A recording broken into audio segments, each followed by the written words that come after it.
Mr. Reese, this is Yoshi. Hopefully you've figured that out by now. Me and Jaron wanted to do something that would help boost our team points, and so we decided to make a group presentation on hydrogen. I will be speaking a little bit on history of hydrogen and a little bit on hydrogen itself. So let's get going. Hydrogen gas is very easy to obtain from mixing metals with strong acids. Paracelsus, also known as T. von Hohenheim, was the first to describe this process. However, he didn't realize that he had produced a completely new element from its reaction. Written records indicate that Robert Boyle produced hydrogen gas as early as 1671 while experimenting with iron and acids. But hydrogen was first recognized as a distinct element by Henry Cavendish in 1766. No one really knows how long hydrogen had been being produced without being recognized before that. So, who really discovered hydrogen? Technically, it was Henry Cavendish because he took the time to document it as a distinct new element. Moral of that story: always document what you discover. Next, scratching the surface on hydrogen. Hydrogen is the simplest and most plentiful element in the universe. It is comprised of a single proton and a single neutron. It has been proposed that 90% of the visible universe is comprised of hydrogen or a hydrogen compound. Hydrogen is also the raw fuel that powers stars. Now I will turn the time over to Jaron, who will explain what hydrogen is really made out of, how it works, and what do we use it today. And here are my sources, and I hope you enjoy it. Thanks, Hannah, for that awesome presentation on the history and discovery of hydrogen. Now I will follow up with the presentation on what hydrogen is composed of, what it is a part of, and what it can do.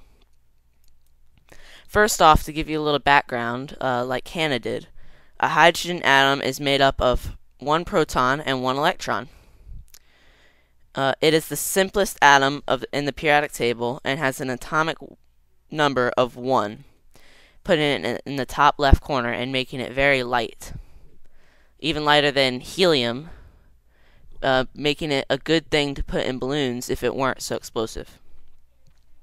So to give you an idea of what it looks like, I'm going to use my awesome artistic skills, just like Mr. Reese, and I'm going to draw a little diagram of a hydrogen atom. Hopefully you'll be able to figure out what it is, because as you can see, I'm not that good at drawing. So the center one is the proton, and as you can see, it's pretty large compared to the electron, which is on the outside orbiting the proton. And since the proton is positively charged, and there's one of them, and the electron is negatively charged, there's one of it, so it makes hydrogen a neutral atom. Continuing on, there are some things that wouldn't be without hydrogen, making it very important.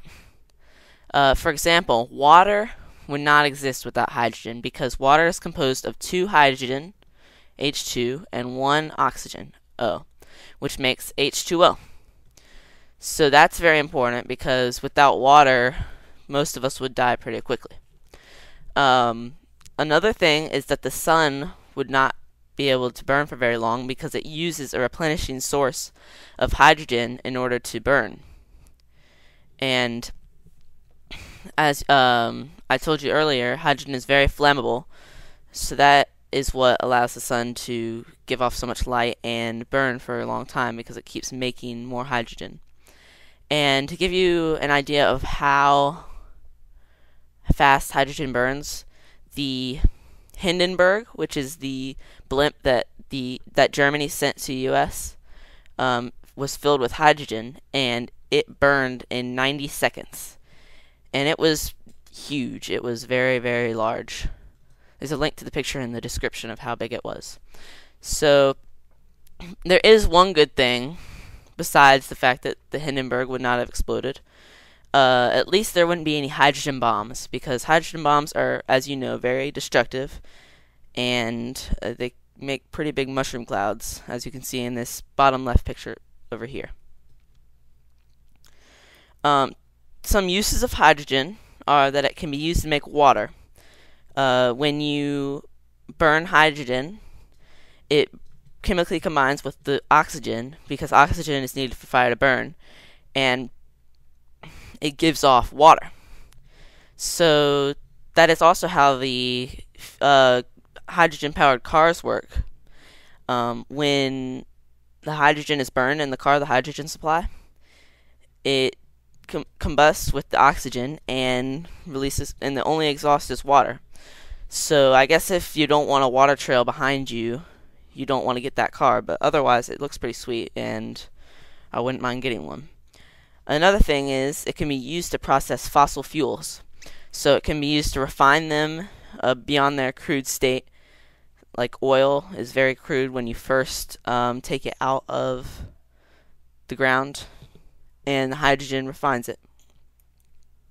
So to summarize, hydrogen is a very important element because it makes up water. Without it, the sun would burn out, and many modern technologies are made possible because of it.